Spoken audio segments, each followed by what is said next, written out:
jikalau dunia mencari seorang pekerja berdasarkan kemampuan, berdasarkan hal-hal yang luar biasa. Tetapi tidak dengan Engkau, Tuhan.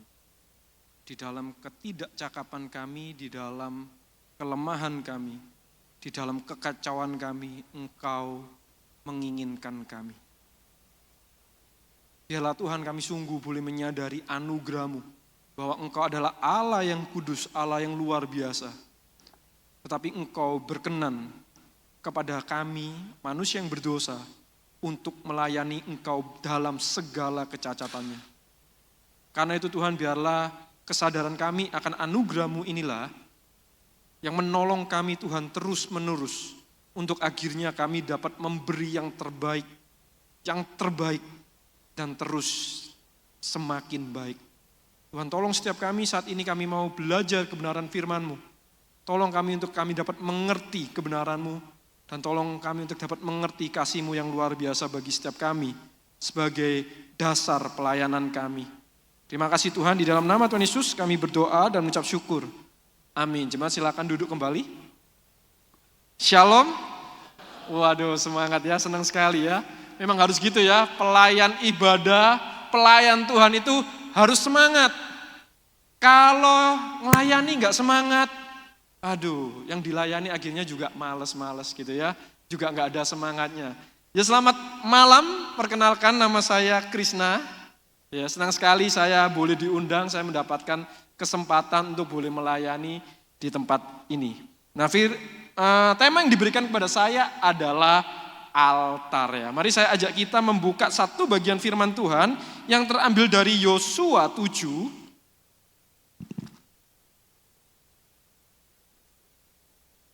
Yosua 7, ayatnya yang pertama,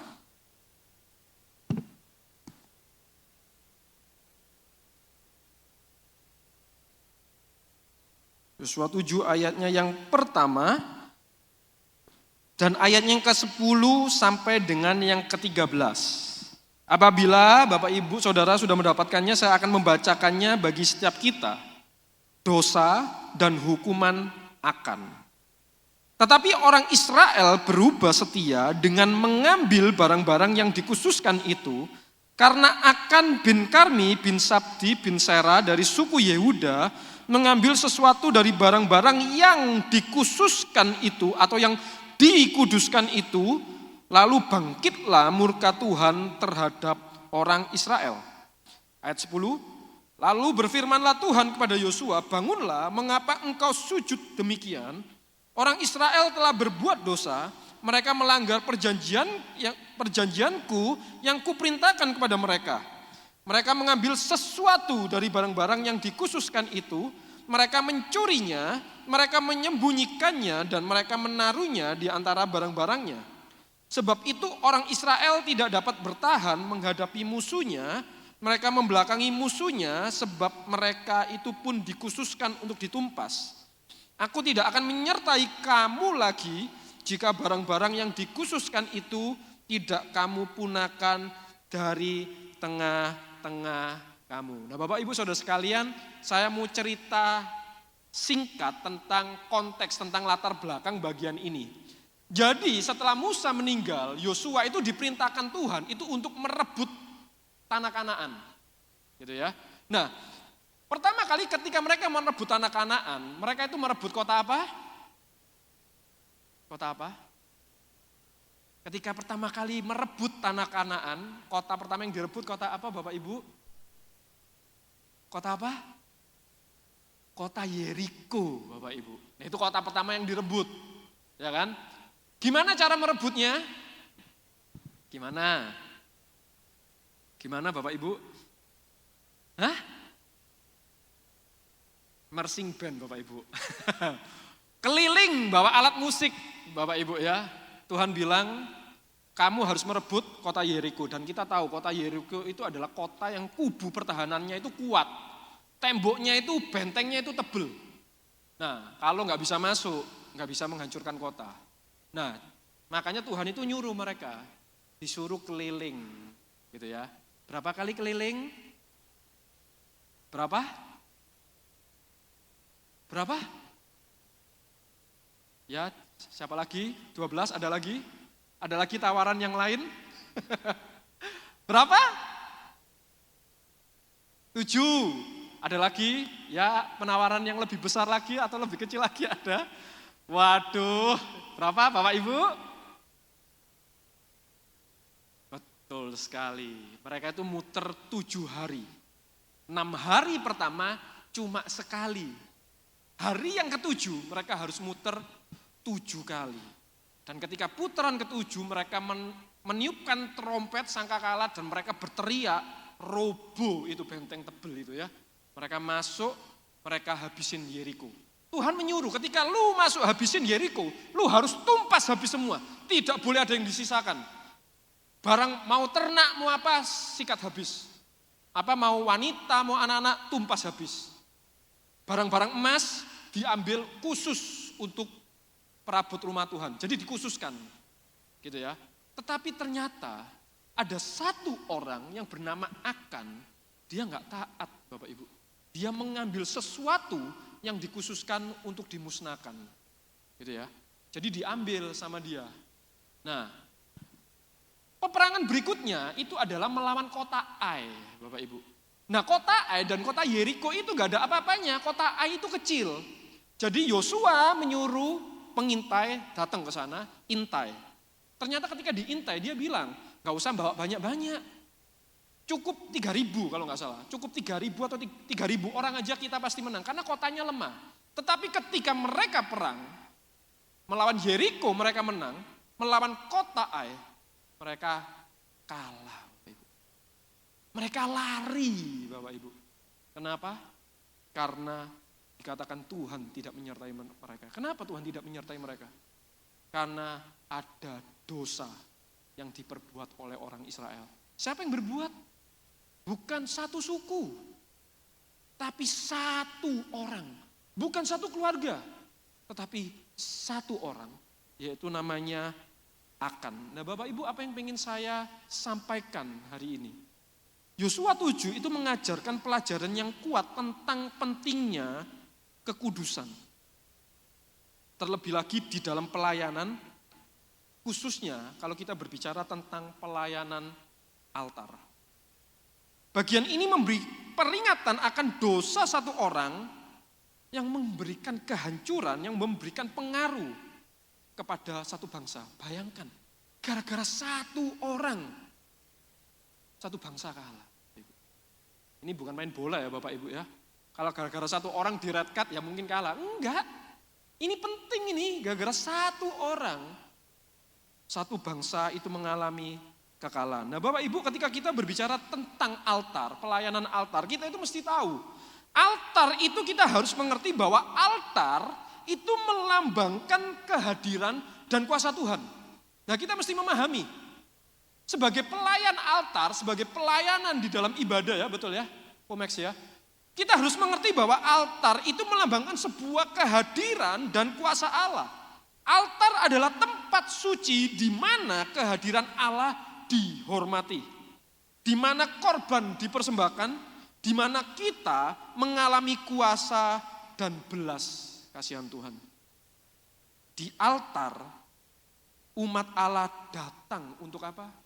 Diubahkan, disembuhkan, dipulihkan. Altar punya kekuatan yang luar biasa. Karena altar menggambarkan kuasa Tuhan. Melambangkan kehadiran Allah. Maka sebagai pemimpin atau peserta dalam pelayanan altar, kita harus memahami bahwa altar itu tidak hanya memiliki arti ruang fisik, tetapi juga ruang rohani. Jadi ketika kita melayani di sini, ini bukan masalah kita berdiri secara fisik, enggak. Tetapi ini berbicara tentang sesuatu yang rohani. Ada sesuatu yang rohani di sana. Itu sebabnya pelayanan altar melibatkan persembahan diri kita sebagai persembahan yang hidup dan kudus. Roma 12 ayat 1 mengatakan, persembahkanlah tubuhmu sebagai persembahan yang kudus, yang hidup, yang kudus, yang berkenan. Maka jika kita mendekati altar dengan ceroboh atau tanpa kemurnian, kita beresiko mencemari tempat di mana kuasa Allah dinyatakan dan itu bisa berakibat fatal pada diri kita sendiri. Hari ini menarik gitu ya, berbicara tentang sebuah kekuatan di dalam pelayanan ya, kekudusan dalam pelayanan. Hari ini saya pakai biru Bapak Ibu. Ternyata yang pelayanan juga biru semua, luar biasa kan. Itu sebuah kesatuan itu, gitu ya.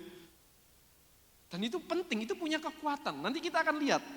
Nah, ketika kita melihat dosa ketika masuk, Israel itu kalah gara-gara ketidaktaatan satu orang yaitu Akan. Dan ini adalah sebuah peringatan serius bagi kita yang mengambil pelayanan di depan altar. Satu kesalahan ketika kita melayani, katakan di sini tadi pelayanan altar, ketika satu orang nggak beres, ada dosa yang tersembunyi, wah, itu akan memberi pengaruh yang besar itu di dalam pelayanan altar. Dosa itu bisa menjadi penghambat. Dosa itu bisa menjadi kutuk, bukan buat kita yang bikin dosa, tetapi apa? Bisa jadi apa? Ngefek ke apa? Ke komuni, ke kelompok yang lain. Itulah kenapa penting bagi kita ketika kita sebagai pelayan altar atau pelayan mimbar, kita itu perlu menjaga hidup kita kudus. Mari saya ajak kita membuka Yesaya 59 ayat 1 sampai 2 Bapak Ibu. Kita baca sama-sama Yesaya 59 ayat 1 sampai 2. Yesaya 59 ayat 1 sampai 2. Kalau sudah dapat kita baca ya. 1, 2, 3. Sesungguhnya tangan Tuhan tidak kurang panjang untuk menyelamatkan dan pendengarannya tidak kurang tajam untuk mendengar. Tetapi yang merupakan pemisah antara kamu dan Allahmu ialah segala kejahatanmu. Dan yang membuat dia menyembunyikan diri terhadap kamu sehingga ia tidak mendengar ialah dosamu. Satu bagian lagi 2 Tawarik 7 ayat 14. 2 Tawarik 7 ayat 14. 2 Tawarik 7 ayat 14. Ini merupakan doa Salomo ya untuk gereja. 1, 2, 3, dan umatku yang atasnya namaku disebut merendahkan diri berdoa dan mencari wajahku lalu berbalik dari jalan-jalannya yang jahat, maka aku akan mendengar dari surga dan mengampuni dosa mereka serta apa? Memulihkan.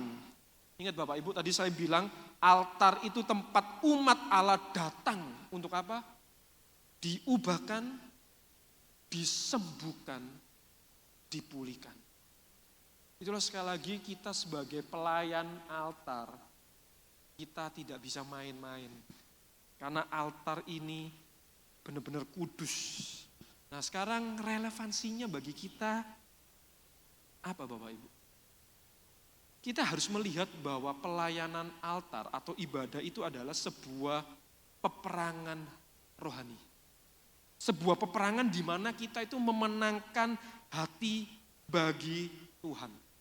Apa tujuan pujian Bapak Ibu? Nah, kalau tadi kita sebelum dengar firman, kita nyanyi, kita memuji Tuhan, tujuannya apa Bapak Ibu?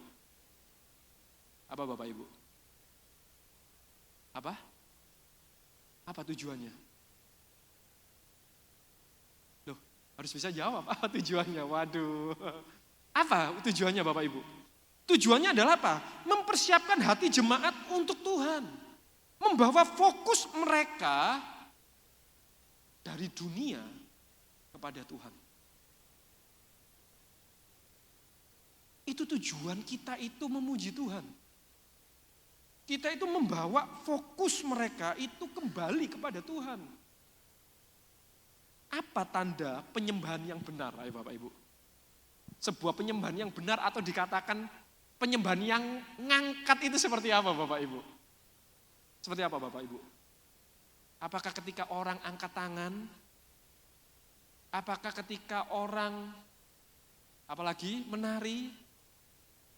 Apakah ketika orang menangis?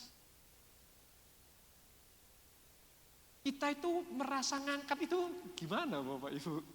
Apakah ketika kita merinding, wah ibadahnya luar biasa.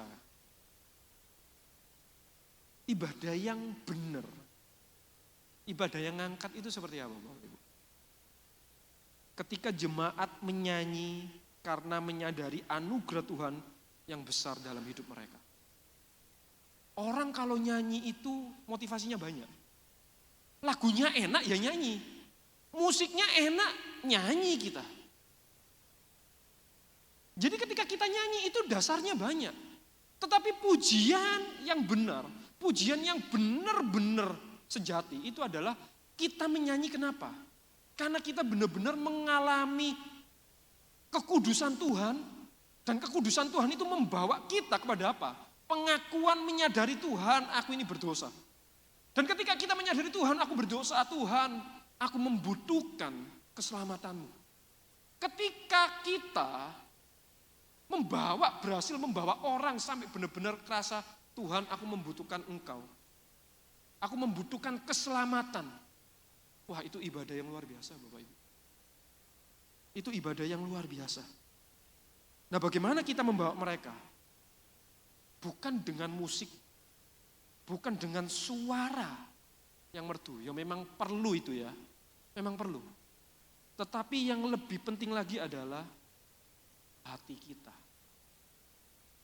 Saya pernah waktu Natal kemarin di gereja saya itu tanya sama yang AV, yang anu sound system tuh. Aku bilang, kok rasanya musiknya gak ngangkat ya aku ya, gitu ya. Jadi lagi gladi bersih tuh, kok rasanya musiknya gak ngangkat ya, apa ya gue, kok rasanya mendelep, rasanya apa. Dia bilang sesuatu yang menarik. Banyak Kris yang menjadi itunya ya, bisa karena soundnya, bisa juga karena musiknya kalau menurutku itu musiknya musik konser katakan. Kris, kalau kita benar-benar main musik ya, setiap tempo ya, dep itu pun punya makna. Dep itu menggetarkan, itu punya makna. Dia pernah bilang, aku itu pernah ketemu dengan Sidney Mohede. Dia bilang, itu barusan berdiri nyanyi. Itu sekerasa katanya.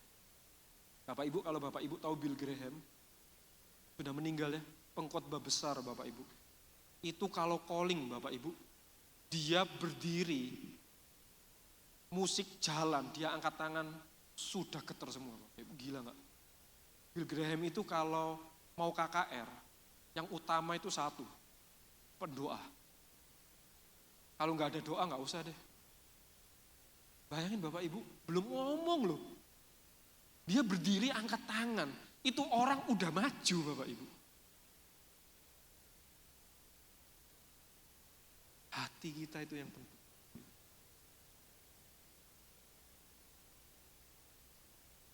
Apalagi kita nggak ngerti ya. Saya mau tanya deh, yang WL di sini siapa? Boleh angkat tangan? Saya mau tahu. Yang WL di sini? Gak ada ya? Kok nggak ada sih? Yang WL di sini? Saya tanya, susah nggak jadi WL? Hah? Mudah? Susah?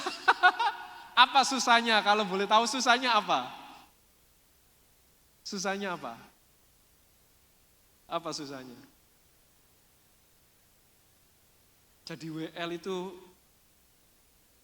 susah Bapak Ibu gitu ya. Ketika kita memimpin ini ya, pelayanan altar gitu ya. Saya bilang pelayanan altar ibadah itu adalah sebuah peperangan rohani yang memenangkan hati bagi Tuhan. Sebagai WL itu, paling berat. Kenapa? Karena kita itu berhadapan dengan jemaat. Dan kita itu nggak tahu mereka itu datang dengan hati yang seperti apa. Gitu loh. Bisa datang dengan hati yang siap itu puji Tuhan. Tetapi ketika kita berhadapan dengan hati yang nggak siap, ada yang hatinya ini, itu susah Bapak Ibu. Saya pernah mimpin di Bandung. Saya lihat jemaat saya Bapak Ibu, saya tahu dia mau nyanyi itu berat Bapak Ibu. Kenapa? Gimana bisa ngomong Tuhan itu baik, sedangkan istrinya sedang divonis kanker. Wah itu susah. Gimana bisa kita ngajak jemaat, kita katakan Tuhan itu baik. Baik dari mana? Istriku kena kanker. Bayangin Bapak Ibu. Pujian itu adalah respon hati. Kalau hati nggak siap, nggak bisa puji Tuhan. Dan kalau kita sulit muji Tuhan, gimana kita bisa mau dengar firman Tuhan? Nggak bisa. Itulah kenapa hati itu mesti disiapkan. Nah kalau muji Tuhan aja sulit, gimana mau siap terima firman Tuhan? Susah. Pelayanan altar itu penting. Karena kalau baik, setidaknya kalau khotbahnya nggak bagus, pulang itu tetap bisa jadi berkat biasanya. Gitu loh. Tapi kalau yang pelayanan altar ini, wah berat. Yang khotbah lebih berat lagi Bapak Ibu. Berat. Pelayanan altar WL itu kita perlu banyak doa untuk para WL ya. Kenapa? Karena itu peperangan rohani, perang hati Bapak Ibu. Gitu loh ya. Peperangan hati. Bayangin, siapa yang lebih mempengaruhi? Kita mungkin di sini berapa tadi ya? Berlima ya. Berhadapan dengan jemaat yang mungkin cuma 3, katakan persekutuan lah. Jangan ibadah persekutuan. Yang layani 5, yang datang 3. Kalau yang 3 itu nggak siap, wah, yang mimpin di depan hatinya juga nggak siap, kalah. Pasti kalah. Nah apalagi apa? 5 orang mimpin berapa ini? 100. Kalau hatinya nggak siap itu, kalau hatinya benar-benar tidak dikuduskan, tidak disiapkan, kalah Bapak Ibu. Seringkali saya itu pelayanan di remaja Bapak Ibu. Wah, tahu ya yang namanya anak remaja ya. Udah persiapan musiknya udah bagus, nyanyinya udah semangat. Cuma diliatin gini. Lama-lama apa? Jadi gak semangat. Betul ya yang WL ya? Udah, ayo angkat tangan, ada ini udah semangat. Tapi yang ini cuma gini. Kalah Bapak Ibu. Kalah itu. Gitu loh. Belum lagi hadapin segini banyaknya. Kalau di tempat saya KU1, ini saya barusan dengar KU1-nya jam 6 ya. Betul, wih gila. Mau enggak itu pelayanan datang jam 5, ayo. Datang tapi ngomel lah, susah. Datang tapi ngantuk, wah berat itu. Gitu ya. Di tempat saya Bapak Ibu KU1 itu ya, udah nyanyinya semangat. Diem. Berat. Bayangin, kalau ada satu yang gak beres, jadi kita itu saling support. Ketika ada satu yang gak beres, akan sangat berat. Apalagi 2 gak beres, 3 gak beres. Mana bisa berkat Tuhan turun, Bapak Ibu? Karena tugas kita sebagai pelayan altar itu apa? Membawa kekudusan Tuhan itu datang. Supaya apa? Ketika kekudusan Tuhan itu dirasakan oleh jemaat-jemaat itu benar-benar bisa merasakan Tuhan, aku orang berdosa. Tanpa mengalami kekudusan Tuhan kita tidak bisa menyadari keberdosaan kita. Dan kalau kita tidak menyadari keberdosaan kita nggak bisa datang, Tuhan aku butuh keselamatan, nggak bisa. Itulah kenapa sekali lagi pelayanan altar itu tidak bisa sembarangan.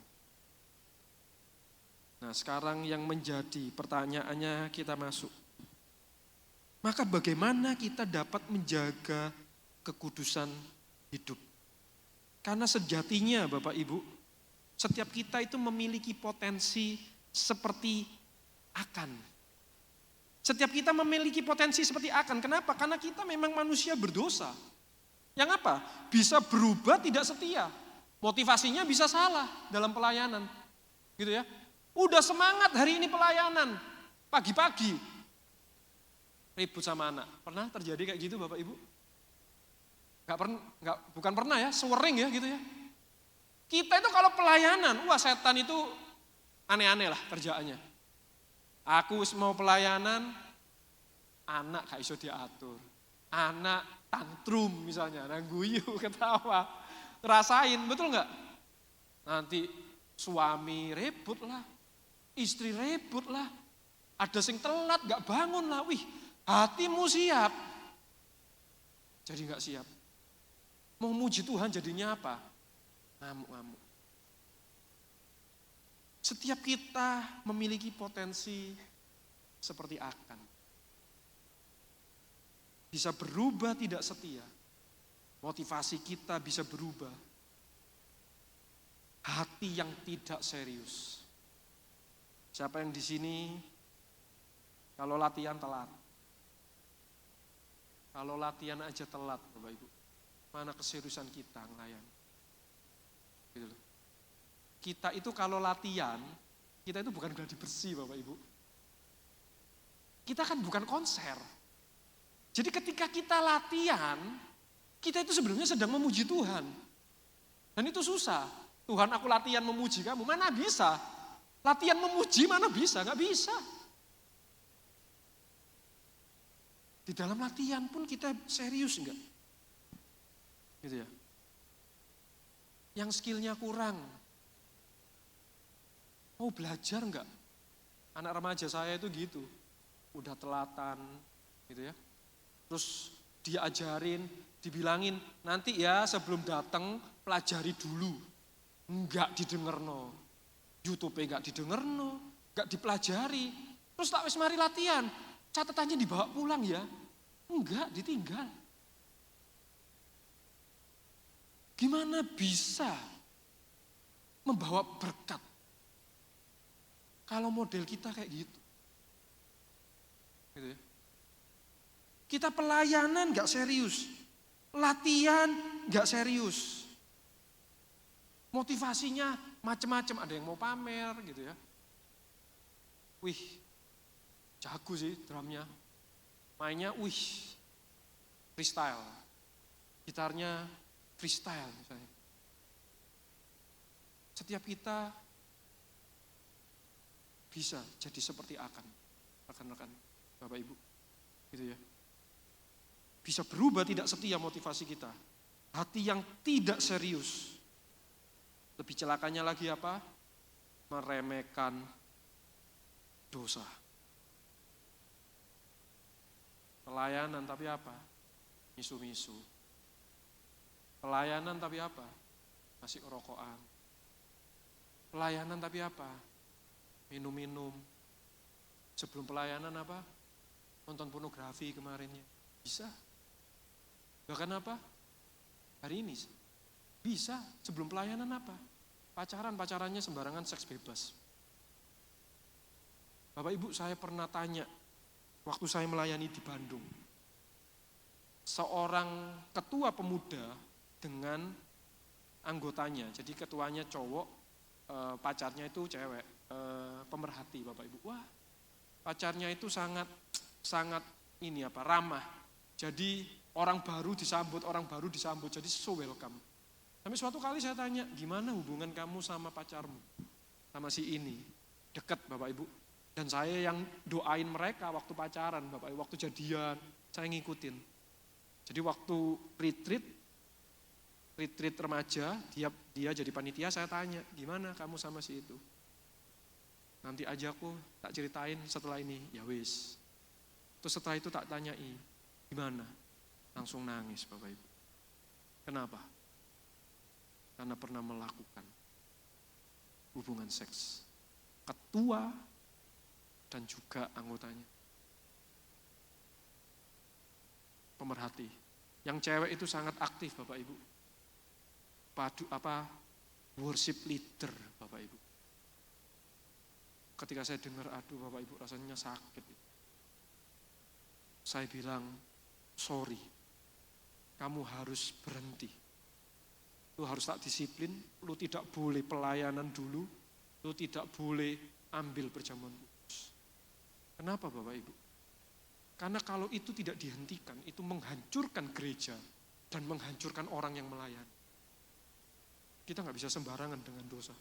Ketika kita melihat ini, Tuhan mengatakan apa? Kamu kalah, kenapa? Karena ada dosa di dalammu. Besok kalian harus menguduskan diri, karena aku akan menunjukkan siapa yang berdosa. Dosa itu diungkapkan, dosa itu disingkapkan. Berapa banyak dari kita tanpa disadari, gak ada orang yang tahu, tapi Tuhan tahu. Dan itu seringkali apa? Menjadi penghalang berkat Tuhan itu turun. Kenapa? Karena kita masih menyimpan dosa. Bapak Ibu, saya hentikan Bapak Ibu. Supaya apa? Supaya saya lihat, kalau kamu memang hatimu mau melayani, kamu akan berusaha untuk apa? Hidup kudus, Bapak Ibu. Betul nggak? Karena saya juga pernah mendisiplin anak yang lain di Surabaya, di tempat saya pelayanan. Waktu itu COVID, Bapak Ibu, saya cerita ini, waktu itu COVID dan tidak ada ibadah. Jadi ibadahnya itu rekaman ya. Rekaman tuh, ibadah Natal rekaman. Dia udah latihan, setiap ini latihan. Tapi malam sebelum besok rekaman Bapak Ibu, dia di Instagram misu-misu Bapak Ibu, cewek Bapak Ibu, misu-misu dan misunya yang Surabaya top lah, kata-kata Surabaya top ya, gitu ya. Cewek Bapak Ibu, mau pelayanan, saya nggak tahu, yang tahu siapa? Rekan pemuda kasih tahu saya, karena apa? Akunnya akun kedua, ayo siapa yang punya akun kedua itu. Jadi saya ngikutin akun satu, tapi dia punya banyak akun Bapak Ibu. Nah akun yang kedua, disitulah dia misu-misu Bapak Ibu. Sebelum pelayanan saya chat ya, nanti ketemu saya ya. Gak dibales Bapak Ibu, gak dibaca, padahal saya tahu dibaca. Akhirnya datang saya bilang, sebelum kamu rekaman, saya mau ngomong dulu. Saya bilang, kenapa kamu misu-misu? Saya cuma tanya gitu doang Bapak Ibu. Kenapa kamu misu-misu? Gitu loh. Sorry saya gak bisa izinin kamu rekaman. Marah Bapak Ibu. Loh, kan itu akun-akunku toh. Ya bebas toh aku ngomong kayak apa. Gitu Bapak Ibu. Terus dia bilang apa? Ya ini saking aku aja ketahuan. Emang yang lain gak bikin dosa? Cuma saking aja aku yang ketahuan. Bapak Ibu, saya ngomongin saya itu pengen tahu. Ketika dia ditegur, saya bilang kenapa kamu misu-misu? Kalau dia cerita, saya bilang sorry kamu gak iso pelayanan. Kalau dia bilang, oh sorry aku memang salah. Please ini, saya mungkin berubah pikiran. Tetapi apa? Ketika saya tegur Bapak Ibu, tidak ada kesadaran untuk apa? Mengakui dosa. Dan itu menakutkan. Ketika ditegur, dia gak mengakui dosanya. Justru apa? Nyalain orang lain. Emang yang lain gak dosa aku? Ya saking aku aja ketahuan. Setiap kita pasti berdosa, betul gak Bapak Ibu? Setiap kita pasti berdosa. Tetapi hati yang kudus, hati yang benar, dia akan menyadari dosanya. Dan dia akan mengakui, iya aku berdosa, Tuhan ampuni aku. Tuhan ampuni Bapak Ibu. Saya tanya siapa di sini yang gak bikin dosa kalau mau pelayanan? Pasti bikin dosa, karena kita manusia berdosa. Gak ngelakuin aja kita udah berdosa Bapak Ibu. Maka sekarang yang menjadi pertanyaannya, Tuhan kalau begitu bagaimana pelayanan altar itu bisa menjadi berkat? Karena setiap kita berdosa. Apa yang membuat akan itu tidak taat? Kita mesti tahu Bapak Ibu, apa yang membuat akan tidak taat? Apa yang membuat Tuhan itu marah? Karena dia tidak mengakui dosanya. Dia simpen sampai apa?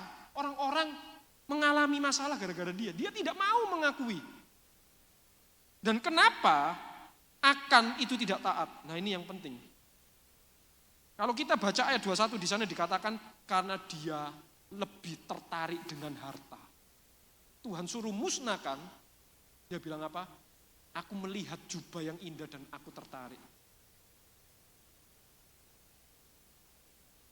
Apa yang membuat kita seringkali bisa berpotensi seperti akan? Karena fokus kita tidak lagi kepada Tuhan. Sama seperti anak pemuda ini. Fokusnya bukan ke Tuhan. Fokusnya apa? Untuk show. Tahu gini, aku gak pakai latihan. Temen Sweet 17 aku datang. Sedih saya, Bapak Ibu dengar gitu. Tak pikir ada penyesalan ya, enggak. Ngamuk, saya dimusuhi Bapak Ibu. Sampai sekarang dimusuhi itu udah Natal Covid itu. Wes sama saya nggak mau cerita wes. Dimusuhi Bapak Ibu. Bagaimana berkat Tuhan bisa turun?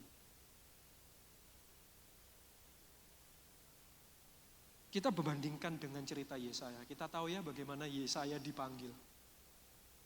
Ketika di dalam itu dia melihat tahta Allah dan jubahnya sampai rumbainya itu sampai ke bawah. Lalu dia mendengar apa? Malaikat berseru, kudus, kudus, kuduslah Tuhan. Ketika Paulus lihat, apa yang terjadi? Mati ya. Celaka. Karena apa? Aku najis bibir. Bukankah kita juga apakah kita penyembah yang sejati? Atau kita penyembah sejati cuma di gereja? Tapi di mana ketika kita di luar? Apakah mulut kita penuh pujian? Atau mulut kita penuh dengan omelan? Mulut kita penuh dengan keluhan? Bapak Ibu. Bukan cuma WL, tapi yang pemain musik juga. Hati kita memuji Tuhan enggak? Atau cuma di gereja aja? Bapak Ibu.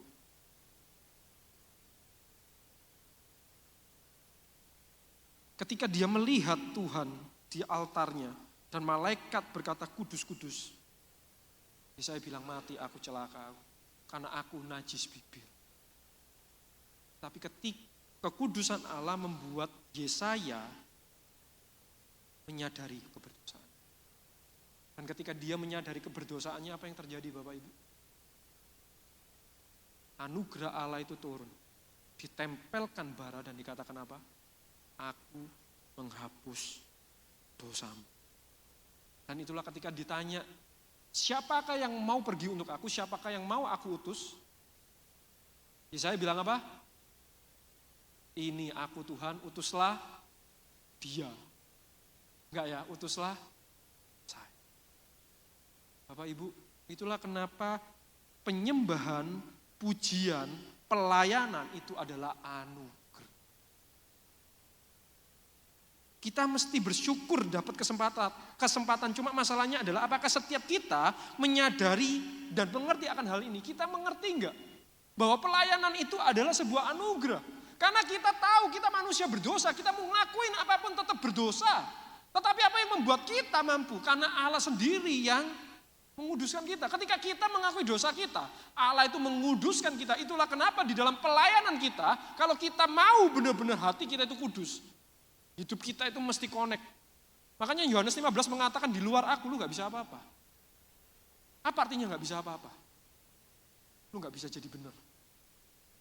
Karena kita manusia berdosa. Itulah hati yang menyembah. Itulah hati yang kudus. Yaitu apa? Hati yang benar-benar menyadari. Aku manusia berdosa. Tetapi anugerah Allah memberikan aku kesempatan. Tapi karena anugerah Allah. Bapak Ibu, ketika kita melayani, bagaimana kita melihat pelayanan? Apakah kita melihat pelayanan sebagai kesempatan yang baik? Karena saya percaya kalau kita benar-benar menyadari kekudusan Allah, kita mengerti pelayanan itu adalah kesempatan. Berani kita persiapan macam-macam. Gak mungkin. Kalau kita benar-benar mengerti ini anugerah, ini pekerjaan yang aku inginkan, katakan, wah ini rebutan dan aku dapat. Emang kita sia-siakan kesempatan itu? Gak mungkin. Kita pasti pakai dengan baik, kita siapkan dengan baik. Kita datang lebih awal. Kita mempersiapkan lebih baik lagi. Dan itu yang membuat kita apa? Berusaha menjaga hidup kudus. Bisa gagal? Bisa. Tetapi tidak dengan sengaja. Itulah kenapa satu-satunya yang membuat kita berhasil di dalam pelayanan, yang membuat anugerah Tuhan itu menyertai kita, itu adalah apa? Kesadaran akan hati kita. Kesadaran diri kita akan apa? akan keberdosaan kita, dan akan anugerah Allah yang besar. Harusan kita apa? Bisa membawa pesan itu kepada jemaat. Kalau kita sendiri yang melayani, tidak merasakan anugerah Allah, tidak merasakan kekudusan Allah, tidak merasakan kemuliaan Allah, gimana bisa bawa ke jemaat? Gak bisa, Bapak Ibu.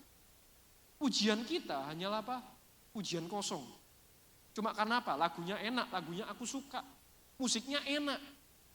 Tetapi itu tidak menggerakkan jemaat sama sekali. Apakah kita mengalami kekudusan Allah? Pertanyaannya Bapak Ibu, kita mengalami kekudusan Allah enggak dalam hidup kita? Apakah kita masih kagum akan Allah hari ini? Itu penting. Apa yang membuat kita memuji? Karena kita kagum. Betul enggak? Suami istri masih saling puji enggak? Ayo. Suami istri masih saling puji enggak? Kalau masih puji berarti saling kagum, masih ada cinta itu. Kalau enggak saling puji, nah itu hati-hati Bapak Ibu. Sudah kehilangan kekaguman. Dan kalau enggak kagum, enggak mungkin cinta. Ada amin Bapak Ibu? Coba pertama-pertama, cinta, kagum kan? Muji terus. Sampai apa? Sampai belenak ya. Gak usah puji. Tetapi itulah Bapak Ibu. Tuhan itu masih mengagumkan enggak, Bu? Karena jujur hari ini, kekaguman akan Allah itu sudah hilang. Dunia berusaha menarik kita, supaya apa? Kita lebih tertarik dengan dunia, supaya kita lebih cinta dunia, supaya kita lebih apa? Mengingini dunia.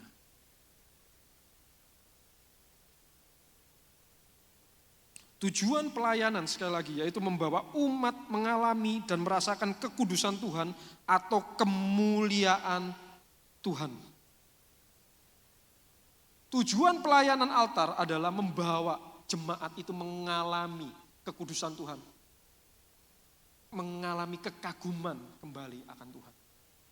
Itu tugas kita sebagai pelayan altar. Maka dengan demikian, apa yang harus kita lakukan? Ya kita harus kagum dong. Kita harus kagum. Kalau kita nggak kagum, nggak bisa. Maka bagaimana kita bisa kagum, kita bisa membawa kemuliaan Allah, bagaimana kita bisa kagum? Relasi kita dengan Allah gimana Bapak Ibu? Apakah kita relasi dengan Allah di dalam kondisi yang baik?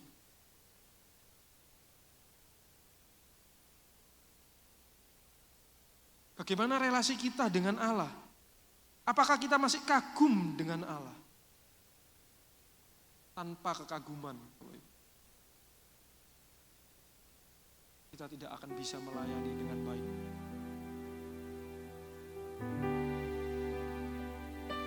Dengan kekagumanlah yang membuat kita dapat memberikan yang terbaik. Semakin baik dan semakin baik. Kiranya firman Tuhan hari ini sungguh boleh mengingatkan setiap kita. Arti dari panggilan kita. Bahwa kita dipanggil untuk apa? Membawa kemuliaan Allah. Untuk apa? Membawa kekudusan Allah. Membawa Allah mengalami. Dan untuk itu kita perlu mengalami terlebih dahulu. Tapi bagaimana kita bisa mengalami kalau apa? Kita tidak dekat dengan Allah. Kita tidak melekat dengan Allah. Kita nggak pernah merenungkan kebenaran firman Tuhan.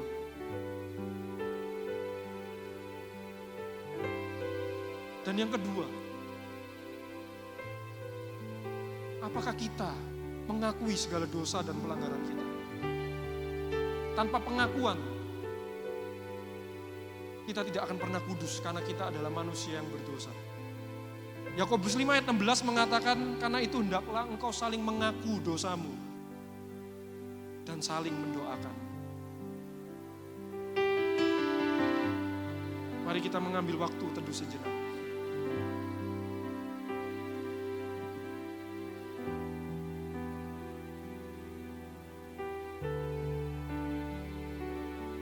Dunia hari ini membuat kita begitu sibuk, sehingga seringkali kita tidak menyadari kebaikan Tuhan dalam hidup kita. Kita terlalu fokus sama diri kita sendiri seperti Akan yang fokus dengan kesenangannya diri sendiri. Itulah kenapa dia gagal. Dan itulah kenapa tidak ada kekaguman dalam hatinya. Mari saat ini saya ajak kita untuk boleh tenang sejenak.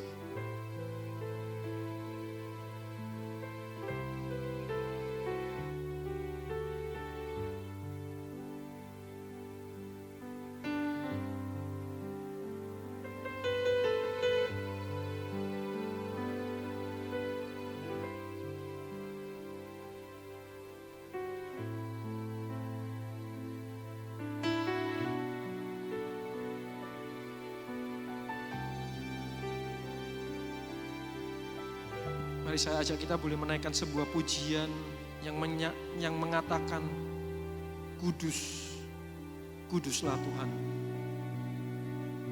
Kiranya pujian ini sungguh boleh membawa kita berjumpa kembali di dalam kekudusan Tuhan. Kiranya Tuhan boleh tetap membuat kita kagum. Kasih-Nya, cintanya membuat kita kagum kembali kepadanya.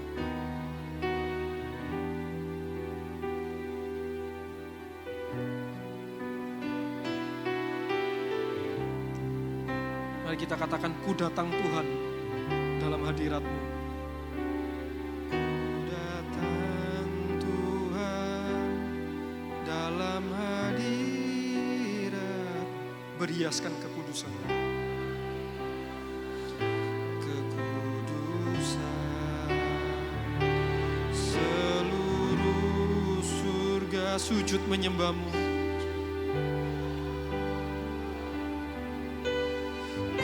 Tersungkur dan berseru, sekali lagi, ku datang Tuhan. Ku datang Tuhan dalam hadirat-Mu, berhiaskan kekudusan. Seluruh surga sujud menyembah-Mu.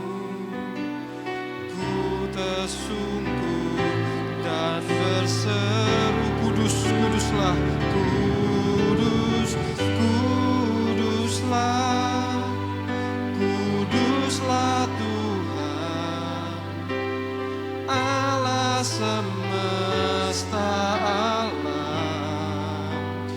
Kudus, kuduslah, kuduslah Tuhan, surga bumi menyembah. Kudus, kuduslah Tuhan, kudus, kuduslah, kuduslah Tuhan, Allah semesta alam. Kudus, kuduslah, kuduslah Tuhan, surga bumi menyembah. Bapak Ibu, sekali lagi, apakah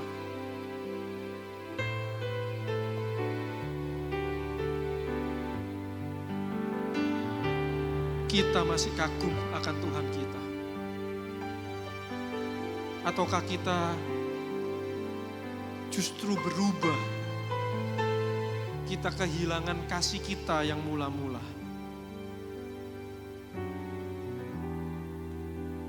Apakah kekudusannya kita alami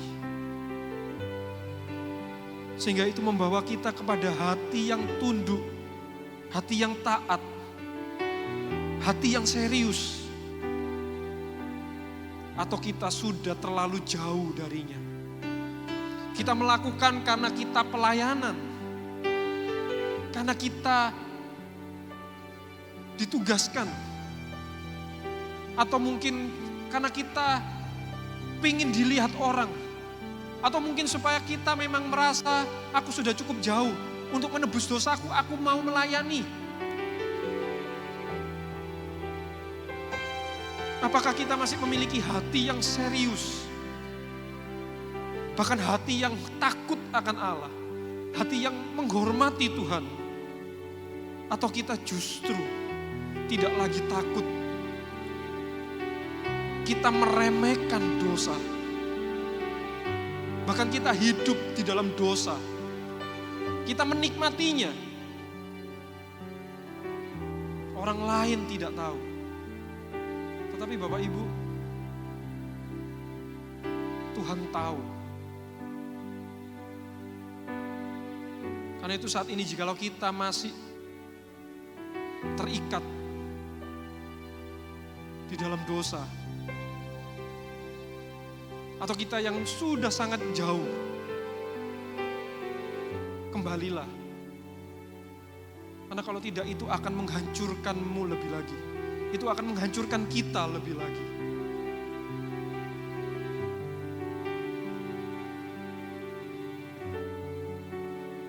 Tuhan kita adalah Tuhan yang sederhana, Tuhan yang kudus, tetapi Dia bukan Tuhan yang sulit untuk kita layani.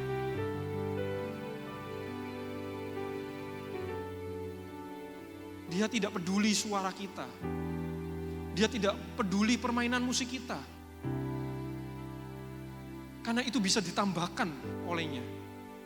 Tetapi yang Dia pedulikan, yang Dia inginkan adalah hati kita.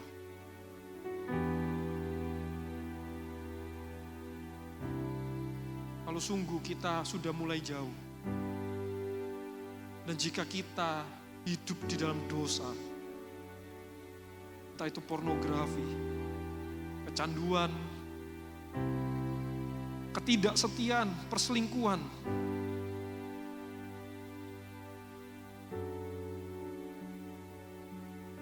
kebejatan, mari kita datang. Kita mohon pengampunan. Karena apabila kita mengaku dengan mulut kita, maka Tuhan akan mengampuni segala dosa kita dan memulihkan kita.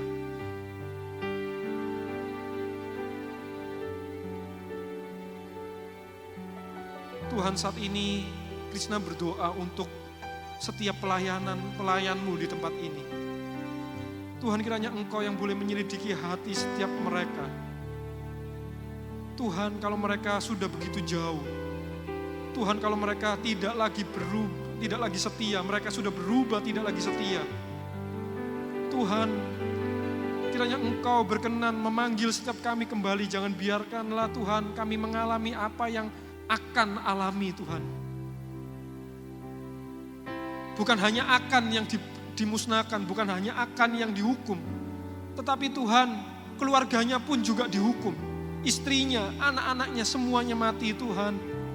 Jangan biarkan Tuhan kami bermain-main dengan kekudusan-Mu. Tuhan, apabila kami jauh, apabila kami tidak lagi menghormati Engkau, Tuhan, kiranya Engkau berkenan mengampuni setiap kami Tuhan. Supaya sungguh Tuhan, Engkau tidak murka kepada kami maupun kepada keluarga kami ataupun yang lain. Tuhan yang boleh tolong. Kami rindu Tuhan, kami dipakai dan Engkau berkenan sehingga melalui kami Tuhan, banyak umat-Mu yang boleh dimenangkan. Melalui kami, banyak jemaat-Mu yang boleh dipulihkan. Melalui pelayanan kami, banyak saudara seiman kami boleh diubahkan. Karena itu Tuhan, kami perlu diubahkan terlebih dahulu. Kami perlu dipulihkan terlebih dahulu. Dan kami perlu disembuhkan lebih dahulu. Kiranya Tuhan kami pulang dengan anugerah-Mu yang luar biasa. pengampunan daripadamu. Terima kasih Tuhan. Di dalam nama Tuhan Yesus kami berdoa dan ucap syukur. Amin. Tuhan Yesus memberkati setiap kita ya.